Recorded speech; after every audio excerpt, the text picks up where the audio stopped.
Olá, meus irmãos, a graça e a paz do Senhor, tudo bem com vocês? Eu espero que sim. Eu sou o Leone Fonseca, estamos iniciando mais um módulo da Escola de Líderes. Nós estamos iniciando aqui um módulo de teologia bíblica do Novo Testamento.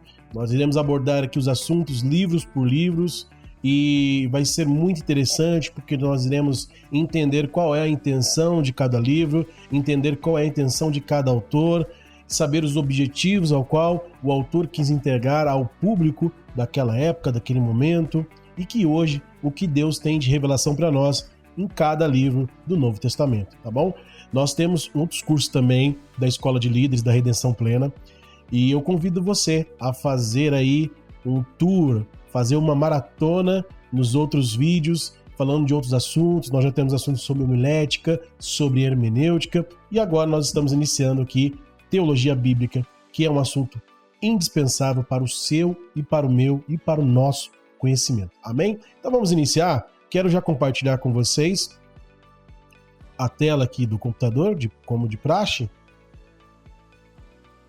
Quero dar início aqui à nossa aula, trazendo aqui os conteúdos que nós preparamos para vocês. Teologia Bíblica do Novo Testamento, aula 1.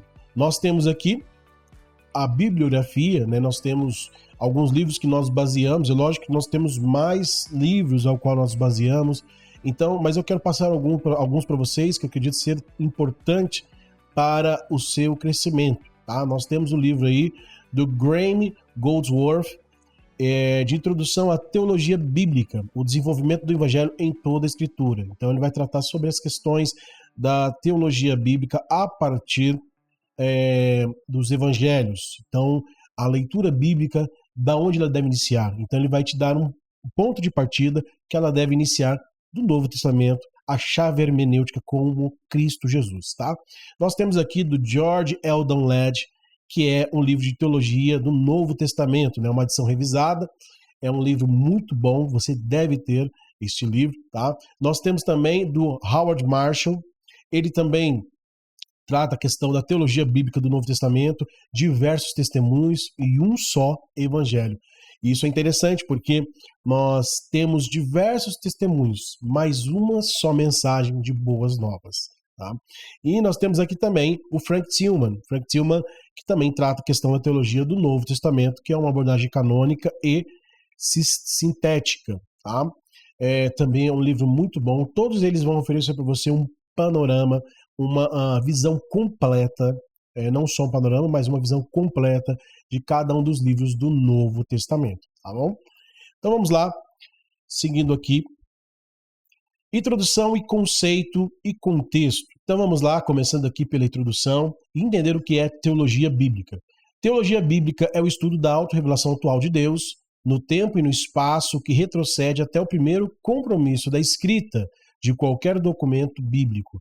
A autorrevelação é essa que, por longo tempo, continuou a acontecer com o registro escrito do material revelado. Então, nós podemos definir também por vós que teologia bíblica ou teologia da revelação especial é aquele ramo da teologia exegética que lida com o processo da autorrevelação de Deus registrada na Bíblia. Segundo vós, certo? Ele diz também que, portanto, a teologia bíblica lida com a revelação como uma atividade divina registrada pelos homens. Então, a Bíblia não é simplesmente um livro de um registro histórico, mas nós entendemos que, pela teologia bíblica, que a palavra de Deus é a revelação de Deus ao homem, a revelação de Deus a nós. Deus inspirou homens, tanto no Novo Testamento quanto no Antigo Testamento, para nos entregar a sua revelação através da sua autorrevelação, que ele se revela a nós dentro do tempo, dentro do espaço, né? Através da escrita do Novo Testamento.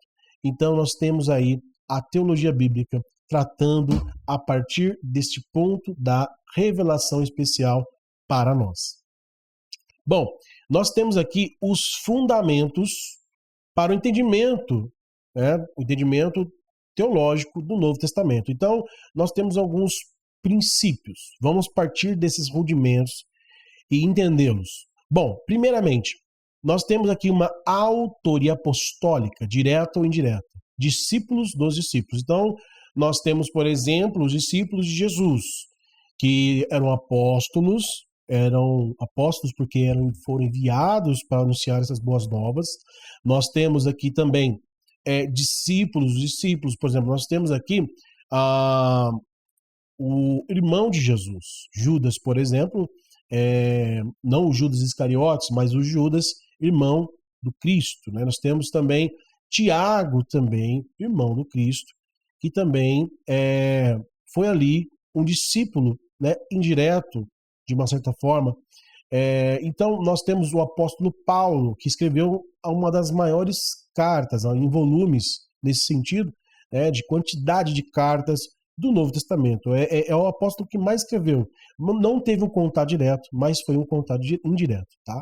Então, nós temos o cânon de 27 livros como parâmetro teológico, certo? Os 27 livros, que isso também está composto na Bíblia Católica, não só na protestante, mas na Bíblia Católica.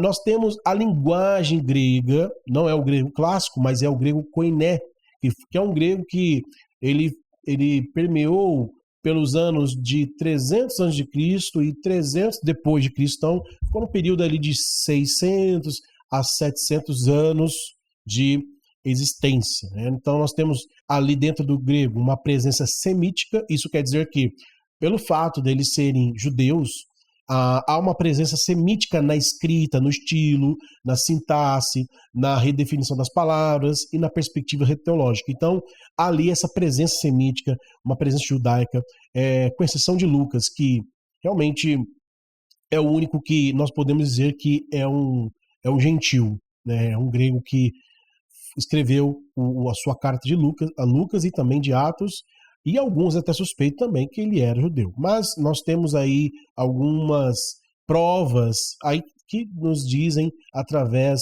de registros escritos, que Lucas era um gentil. Tá? Bom, pano de fundo cultural judaico. Nós temos aqui um pano de fundo cultural judaico, elementos judaicos, histórias judaicas. Então, o livro do Novo Testamento não é um livro escrito por gentios. É um livro que, na sua maioria esmagadora, é escrito por judeus. E o pano de fundo, a história, os elementos, a linguagem e toda a história cultural é uma história judaica. Né? Qual é a ênfase do Novo Testamento? A ênfase é messiânica como chave hermenêutica. Então, Cristo Jesus como chave hermenêutica de toda essa revelação.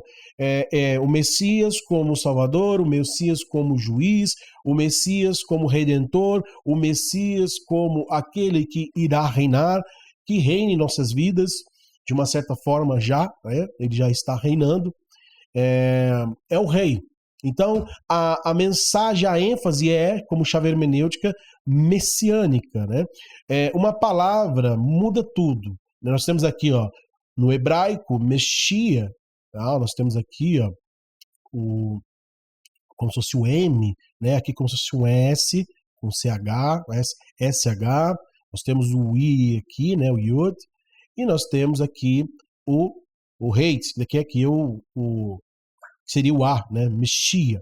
Não, nós temos aqui também, no caso, a palavra igual, que seria Messias, para Cristo, né? Messias no hebraico, que é igual a Christos, que é separado, ungido do Senhor. Tá? Bom, agora nós iremos entrar um pouco na intertextualidade com fontes judaicas. Então, nós temos aqui o Targumim, né? O Targumim, que são as traduções aramaicas interpretativas do 2º século ao sexto século depois de Cristo, né? 2º século antes e 6º século depois de Cristo.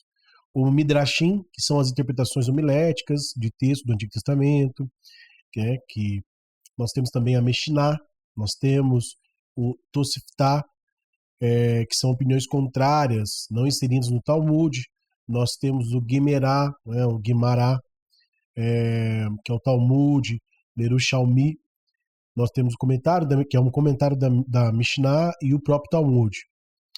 O Gemará, o Talmud Bavli, que é o comentário da Mishnah, né, que é o próprio Talmud também. E temos os textos medievais, que têm semelhanças com a interpretação cristã. Então nós temos textos de fontes judaicas ali que permeiam ali a proximidade da era cristã, né? Temos ali esses textos que auxiliaram as interpretações do Antigo Testamento, né? Bom, agora propriamente nós iremos entrar nos evangelhos, tá?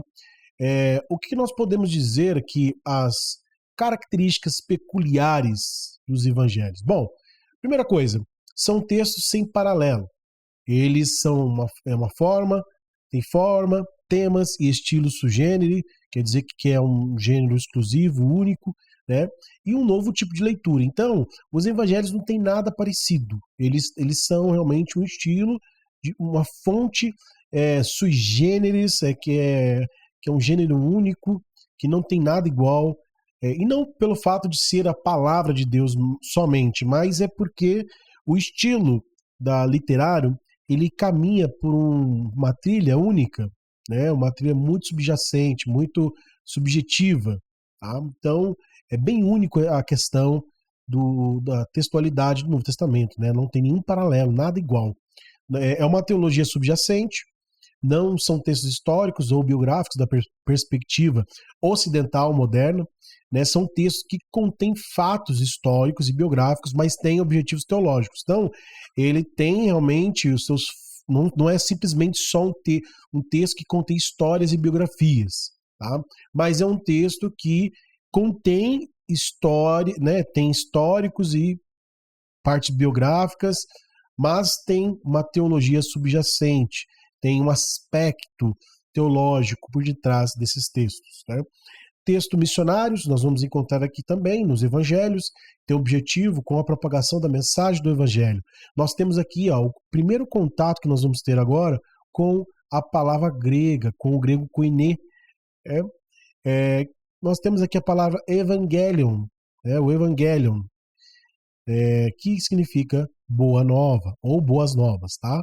Nós temos também aqui o texto didático também nos evangelhos, que é discipular os novos convertidos e edificar crentes em Cristo Jesus. Então, nós temos textos sem paralelos, uma teologia subjacente, textos missionários e textos didáticos, tá?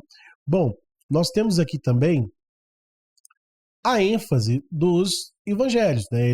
O evangelho tem uma ênfase, os evangelhos têm ênfase em cada uma deles e eles conotam propriamente uma mensagem, né? Um objetivo ao qual eles querem dar essa ênfase, né? Por exemplo, nós temos Mateus, que a sua ênfase é o Messias como Rei dos Reis. Nós temos Marcos, que a sua mensagem ali está ligada que ao Messias como servo sofredor.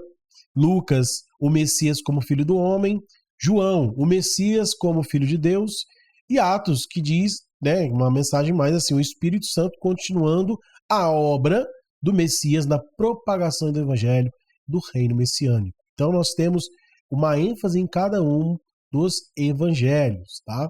E vamos começar aqui a adentrar em cada um deles. Vamos começar aqui pela teologia do Evangelho de Mateus, que nós temos aqui Mateus, que era um judeu, né?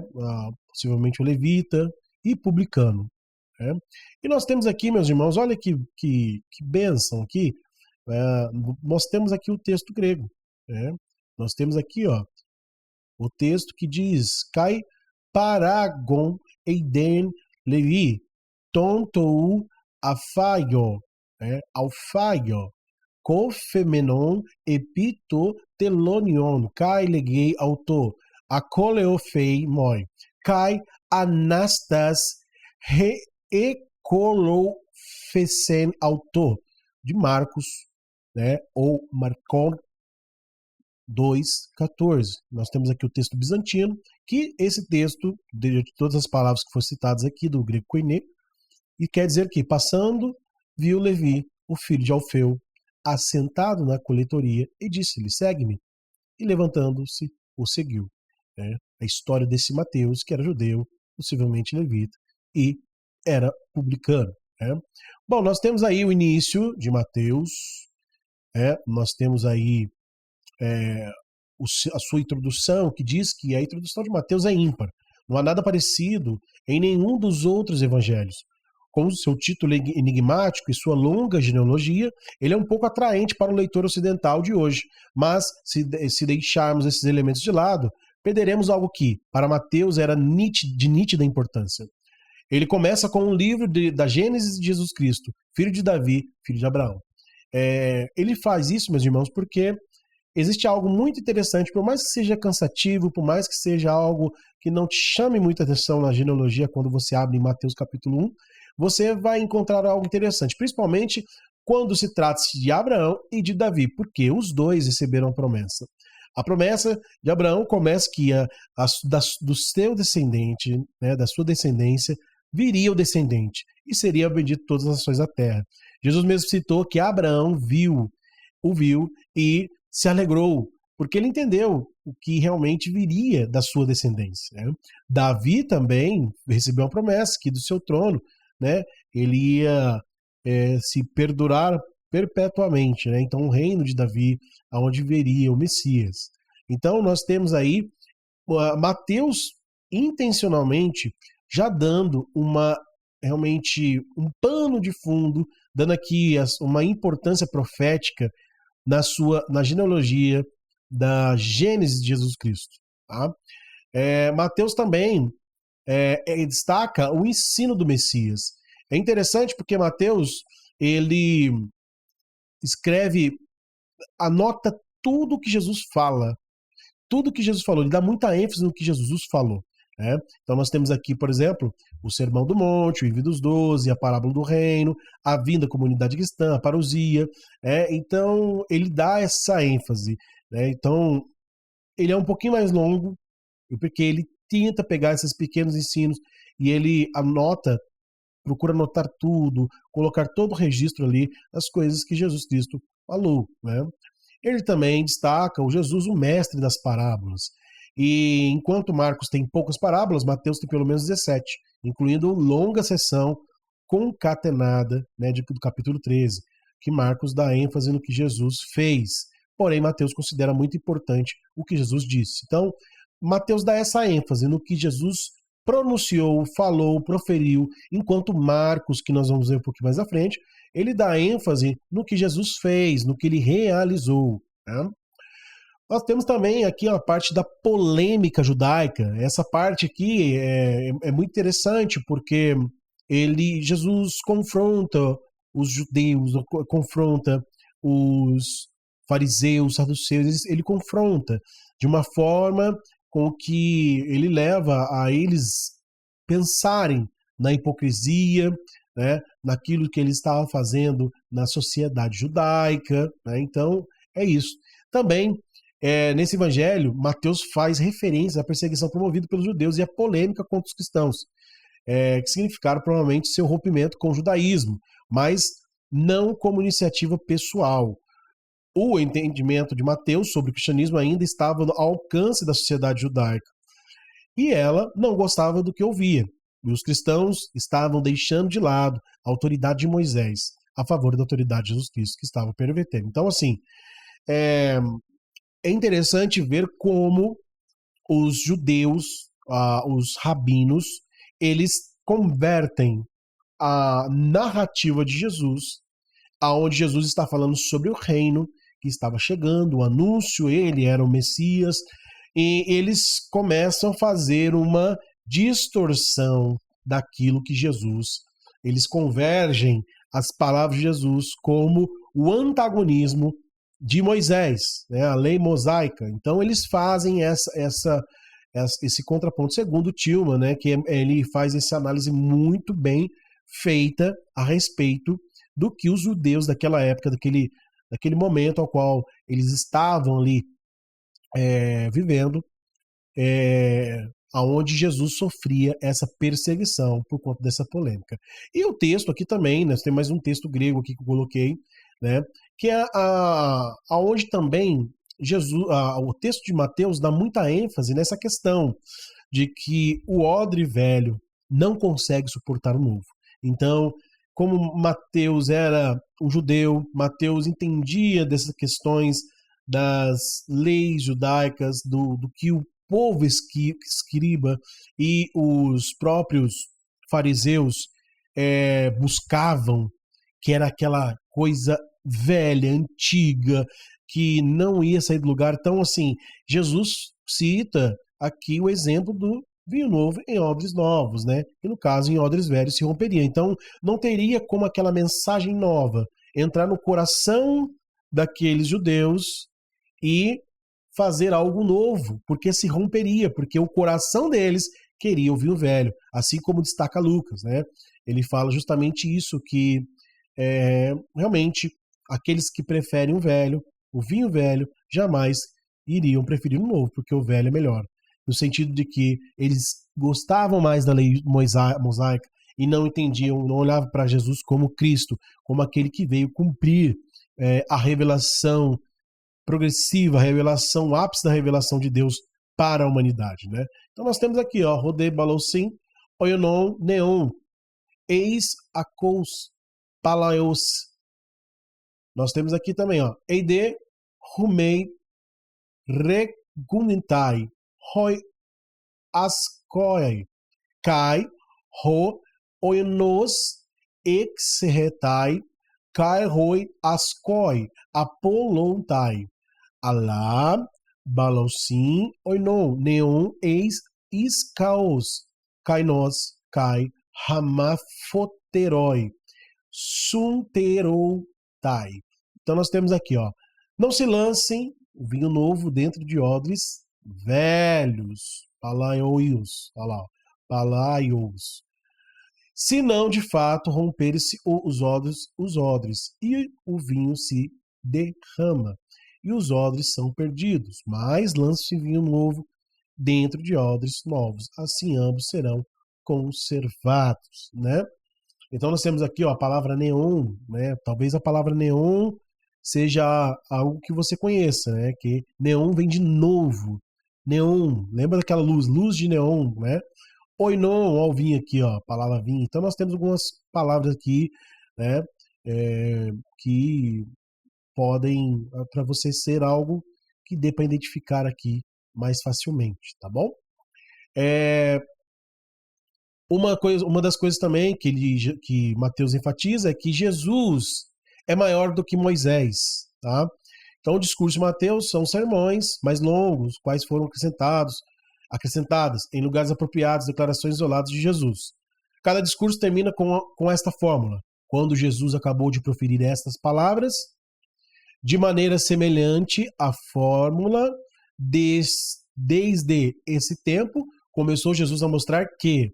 Então, ele introduz uma seção nova e extensa de narrativa. Nós temos o exemplo de Mateus 4, 17 e 16, 21. Tá? Então, a estrutura quíntupla desses discursos faz supor que, para benefício dos seus leitores judeus, Mateus retratava Jesus como um novo e maior Moisés. Tal como Moisés, Jesus profere parte da sua lei em um monte. E o número de discursos corresponde aos livros de Moisés, chamados Pentateuco, né? Grand faz essa análise. Eu não citei ele aqui na bibliografia, mas nós temos o panorama do Novo Testamento de Grand, que é muito bom, algo excelente, tremendo, né? Então, um destaque de Mateus é que Jesus maior do que Moisés, né? Também nós temos essa relação de Jesus e a igreja que ele coloca, né? É interessante nós olharmos que a palavra igreja não é igreja física, não é igreja CNPJ, não é igreja templo, é igreja dos eleitos. Tanto é que a palavra eclesia aqui no grego, que significa igreja, também parte da palavra eklektos, que significa eleitos. Então a igreja são os eleitos, os escolhidos, os salvos, a noiva de Cristo. Nós temos esta expressão muito bem colocada, muito bem tratada nesse ponto por Mateus, perdão, e ele destaca muito bem. Então ele coloca algumas coisas, né? E expressa interesse pela autoridade, né? Que coloca sobre a igreja, a disciplina da igreja, os ofícios da igreja, né? Então é muito importante também ressaltar que a igreja que Jesus trata não é uma repetição da geração perversa e adúltera, que foram judeus.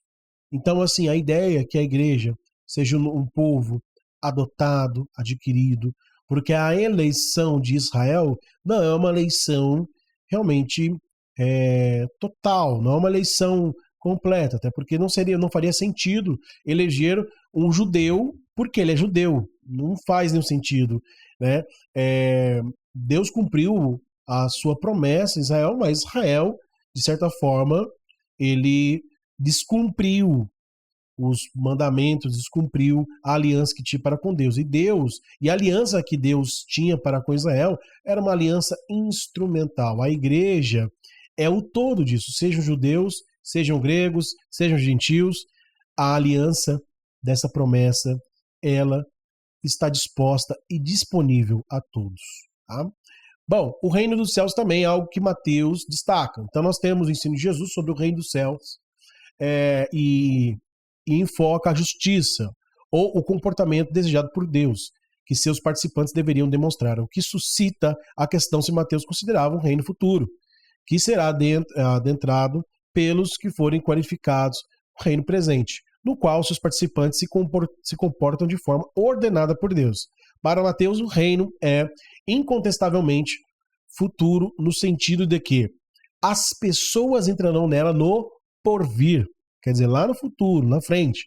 Ao mesmo tempo, também, ele está potencialmente em ação, ou potencialmente próximo ao tempo presente, e cresce como uma árvore, um auge como um fermento, e age como um fermento, que vai crescendo, tomando forma, né? As pessoas podem ser as pessoas do reino aqui e agora. Então, nós não precisamos esperar o reino de Deus vir para que nós venhamos nos comportar como as pessoas do reino. Esta é a mensagem também que Mateus enfatiza, né? Nós temos um reino que está no porvir, um reino milenar, um reino de Deus para nós, né? Nós temos aí o reino eterno, tá? Mas nós podemos aqui ser as pessoas do reino, aqui agora, na propagação do evangelho, vivendo como um corpo, um só corpo em Cristo Jesus, amando o próximo, perdoando aqueles que nos ofendem, amando aqueles que nos odeiam. Então essa é a ideia, tá? Bom, essa aí foi o panorama do texto de Mateus. Nós temos aqui agora a teologia do Evangelho de Marcos. Estudamos um pouquinho da teologia do Evangelho de Mateus, agora vamos entrar um pouco na teologia de Marcos. Bom, a primeira ênfase é que Marcos é o Evangelho aos pés de Pedro. Por que isso? Porque Marcos não foi um discípulo, certo? Marcos não foi um discípulo. Marcos não foi um apóstolo, perdão.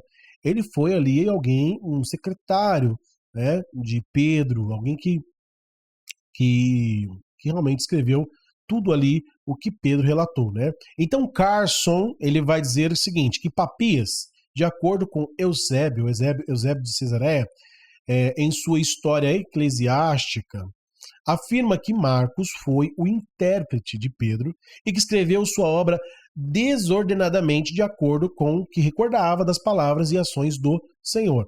Não quer dizer que ele escreveu de forma desorganizada, tá? Não são coisas. Desordenadamente é porque talvez tem alguns fatos que não são de forma cronológica. Então tem situações, como Marcos enfatizou muito mais no que Jesus fez, ele enfatizou algumas coisas fora da cronologia, tá? Porque ele ia falando conforme ia lembrando, né? Então foi um registro ali que Marcos fez, que Pedro foi citando para ele, e Marcos foi registrando. Também nós temos um texto enigmático aqui também em Marcos. Por quê? Nós temos ali duas coisas interessantes. Primeiro, Jesus, ele relata sobre as boas novas, mas ao mesmo tempo, né, ele pede para que as pessoas silenciem sobre quem ele é, o Filho de Deus. Então, ao mesmo tempo que ele anuncia, ele relata as boas novas, faz ali os seus milagres, ele também silencia, né, para não identifique pelo seu título. E também, quando ele chama os discípulos, ele também faz algo interessante. Ele chama os discípulos, mas os discípulos, à primeira instância, não entendem o que Jesus está falando. Eles não entendem as parábolas, os ensinamentos, eles não entendem. Tillman destaca muito bem essa questão no seu livro sobre teologia bíblica, Frank Tillman, e ele fala justamente sobre isso, né, que o evangelho de Marcos é um evangelho enigmático, é um evangelho que de certa forma acaba sendo até um paradoxo nessa questão, né. Também nós temos aí o evangelho de Marcos, ali dizendo Jesus, né, a manifestação humana de Deus do Antigo Testamento. O Deus do Antigo Testamento, essa visão judaica que os judeus esperavam, né? Então, para Marcos, Jesus é a manifestação humana do Deus das Escrituras dos judeus. Ele veio para cumprir expectativas escatológicas encontradas nessa escritura, particularmente em Isaías, de que Deus um dia visitaria e restauraria seu povo. Jesus proclamou o reino de Deus predito da profecia de Isaías e como servo do Senhor. Ele morreu, a morte expiatória a favor do povo de Deus. Então, aí essa ideia que Tillman traz também é que Jesus veio cumprir esse propósito da Antiga Escritura, da Antiga Escritura não, das Escrituras do Antigo Testamento, porque elas ainda são atuais, né? Então, de fato, ele cumpriu o propósito ao qual Deus do Antigo Testamento prometeu e cumpriu. Cumpriu sendo aqui o servo sofredor. Lembra que Marcos traz essa conotação do servo sofredor, né? E quem é Jesus? Para Marcos, quem é Jesus? Então, para Marcos, o evangelho deve tratar mais do mensageiro do que da mensagem. Isso aqui é muito interessante porque é o seguinte, a mensagem fala do mensageiro e o mensageiro fala da mensagem. Olha que interessante. Os dois são correlatos, mas Marcos faz questão de destacar mais o mensageiro do que a mensagem. Howard Marshall, ele fala muito sobre isso, que Marcos tem esse propósito de não equiparar a mensagem com o mensageiro. Apesar dos dois falarem um do outro, né, não tem como tirar isso, Marcos faz questão de destacar e colocar o mensageiro acima da mensagem, tá? Não que a mensagem não seja importante, não é isso, mas um retrata do outro, a profecia retrata do mensageiro, que é o Messias, e o Messias é aquele que anuncia o seu propósito descrito da mensagem. Ele coloca que ele está acima da mensagem, ele faz esse distanciamento, né? Também outra coisa que Marcos faz é que ele coloca Jesus, né, tratando também de Jesus o homem, como nós falamos, né, essa questão do Jesus sofredor, né, do servo sofredor. Então, segundo o Evangelho, ele não pode haver dúvidas quanto à natureza humana. Aqui Jesus se subordinou. Vemos isso, tá? Não é que ele se subordinou, que ele ficou refém da sua natureza humana. Não, ele subordinou no sentido de deixar a sua glória, de ter deixado o seu trono e se humilhar, morrendo no nosso lugar, vivendo como homem, vivendo como nós, no nosso meio, o santo Deus, o Cordeiro Santo, imaculado, vivendo no nosso meio, né? Então nós temos aqui ele cumprindo esse propósito, né? Então, nós vemos isso no relato, na recepção em Nazaré, né, de 1 a 6. Os moradores do lugar, né, perplexos com a sua sabedoria e com as maravilhas, dunameis, a palavra em grego aqui, ó, com suas maravilhas também conota poder, né? No caso aqui, ele estava operando em poder, maravilhas. Que fazia? Perguntam. Não é este, né? O carpinteiro, filho de Maria, irmão de Tiago. Olha o Tiago aqui, ó. A carta de Tiago, das epístolas gerais, está aqui, ó. Irmão de Tiago, José, Judas, olha Judas aqui também. Judas, é uma carta também de Judas, é desse irmão de Jesus aqui também, tá? E Simão. E não vivem aqui entre nós suas irmãs? Então olha aqui. E quando você fala assim, nossa, mas será esses irmãos aqui são irmãos de sangue? Sim, meus irmãos, são irmãos de sangue. A palavra no grego aqui, irmão, é adelfo. Depois você pode pesquisar, você vai encontrar lá no grego essa palavra falando a respeito, né, dos irmãos ali de Jesus, que adelfo provém de irmão de sangue, tá bom? Marcos também destaca também o Filho de Deus, que Marcos começa com o seu evangelho, com uma referência de Jesus Cristo como Filho de Deus, né, no capítulo 1. E quando, né, Jesus é crucificado ali, recebe ali a morte de cruz, nós temos ali o centurião, né, um dos oficiais do império, né, que davam de 100 homens, um centurião, relatando o seguinte: verdadeiramente este homem era o Filho de Deus. Então a carta começa aqui, o evangelho começa falando que Jesus é o Filho de Deus e termina aqui na sua última, no seu último atributo, nessa nomenclatura que ele recebe, também Filho de Deus. É, portanto, o primeiro e o último título aplicado a Jesus neste evangelho, tá? Bom, encerramos aqui Marcos, né? Falamos um pouquinho aqui dessa questão de Marcos e nós vamos entrar agora na teologia do Evangelho de Lucas e Atos dos Apóstolos. Olha que interessante, tá? Vamos entrar aqui e falar um pouquinho sobre Lucas. Bom, por que Lucas e Atos? Porque ele foi o escritor, né, dos dois, tanto do Evangelho de Lucas quanto de Atos dos Apóstolos, né? Atos dos Apóstolos, ao qual ele teve ali uma proximidade com Paulo, né? Então nós temos aqui a semelhança dos outros evangelhos e, na verdade, todos os outros escritores do Novo Testamento. Lucas se concentra na manifestação da grande verdade de que Deus trouxe salvação para as pessoas que não a merecem. Contudo, Lucas tem a sua própria maneira de dizer isso. Ele é o único que escreveu um evangelho e também Atos, e devemos prestar atenção em ambos. Então, enquanto os outros escreveram só sobre, relataram a pessoa de Jesus no cumprimento dele até a sua morte, Lucas faz questão de relatar aquilo também que continuou na igreja. Esse trabalho em Atos, né? Então ele fala muito da salvação que nós não merecemos, nem os judeus e nem nós gentios, né? Não merecemos, é pela misericórdia de Deus que nós somos salvos, né? Lucas também destaca o Deus e a nossa salvação, né? Então ele coloca que o Evangelho nos relata o que Jesus fez e ensinou, também informa como foi traído, entregue aos romanos pelos líderes da sua própria nação, como foi crucificado, sepultado, como ressuscitou e deu instruções aos seus seguidores. Mateus, Marcos e João parecem se dar satisfeitos, encerrando o relato nesse ponto. Lucas não. Ele continua relatando fatos posteriores à ascensão, à vinda do Espírito Santo, a pregação entusiasmada da primeira igreja e a expansão do evangelho, até chegar Paulo e um dos seus heróis, né, que Paulo, para ele, era um dos heróis, uma das pessoas que ele admirava muito, pregando em Roma com ousadia e sem impedimento. Então, nós vemos aqui, o que eu já citei aqui no slide anterior, que Lucas, ele dá sequência, ele não faz como os outros, ele dá sequência na ascensão do Espírito Santo, na descida, na ascensão, como eu falo, não é subido do Espírito Santo, né?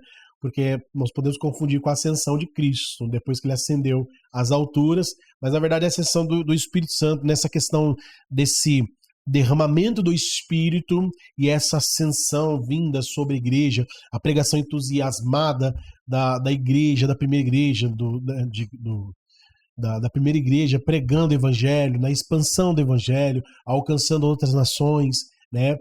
Saindo ali da Judéia, Samaria e indo até os confins da terra, tá? Bom, nós temos aqui agora a teologia do Evangelho de João. O Evangelho de João, que também tem aqui algumas coisas que são próprias do Evangelho de João. Ele não se encaixa nos evangelhos sinóticos. O que são os evangelhos sinóticos? Os evangelhos sinóticos são Mateus, Marcos, Lucas. Por quê? Porque os três relatam as mesmas histórias de perspectivas diferentes. Então, é bem provável não, isso já é a consenso acadêmico que, de fato, Marcos foi o primeiro evangelho a ser escrito. Marcos foi o primeiro. E logo depois os outros provavelmente se apoiaram em Marcos, né? Tiveram ali essa fonte como Marcos, tá? E tem outras hipóteses também, mas uma fonte mas isso não vem ao caso neste momento, né? O que nós podemos entender é que João é considerado discípulo amado. Ele mesmo destaca isso. Ninguém conhecia Jesus melhor do que ele. Ele andava com Jesus dia após dia, de forma que teve muitas oportunidades de observar suas falhas de caráter e defeitos de personalidade, se houvessem. Então é importante destacar isso, porque você pode ler aqui Nossa, ele observou quais são os defeitos de Jesus. Não. Se houvessem, isso que é o ponto interessante, né? E ele não destacou. Mesmo andando com ele dia e noite, ele destacou que ele realmente era o verbo vivo. Era o Deus vivo, manifestado em carne, né? Encarnado. Naquela noite sagrada, a ceia, ele se reclinou ao seu peito, em João 13:25. Ele permaneceu aos pés da cruz, em 19:26. Ele entrou no seu túmulo, 28:8.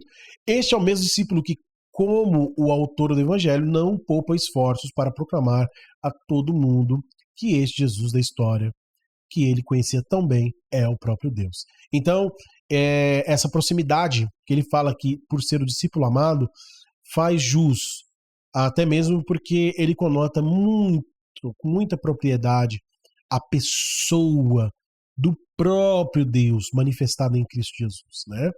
Então, Hendricks, ele faz muito bem essa conotação, né?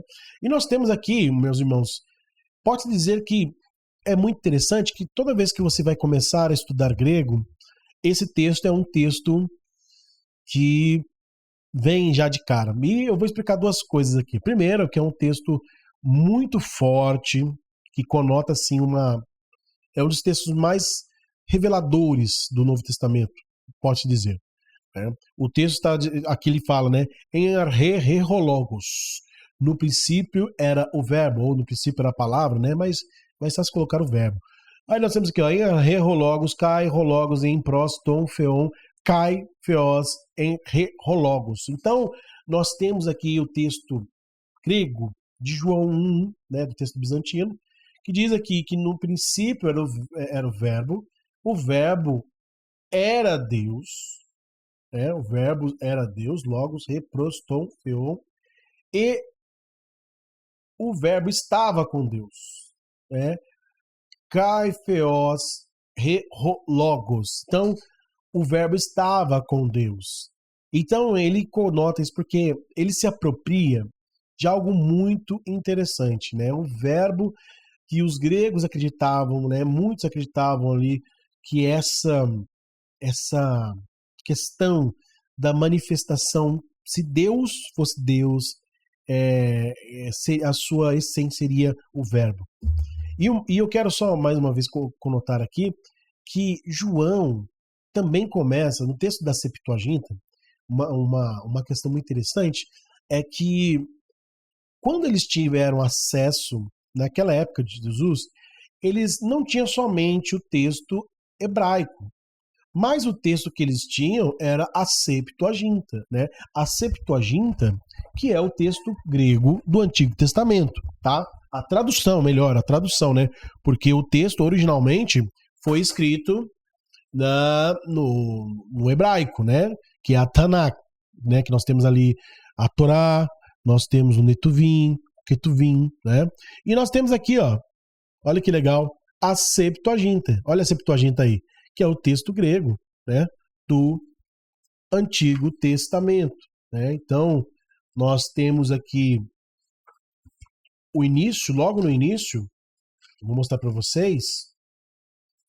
Logo no início, nós temos aqui a palavra do Gênesis, começando com em arhe. Que interessante, né? Ele conota essa questão de Cristo, né? E aqui, ó, vamos ver se dá para vocês verem, olha lá. Em arhe. Olha aí em cima, ó. Tá vendo?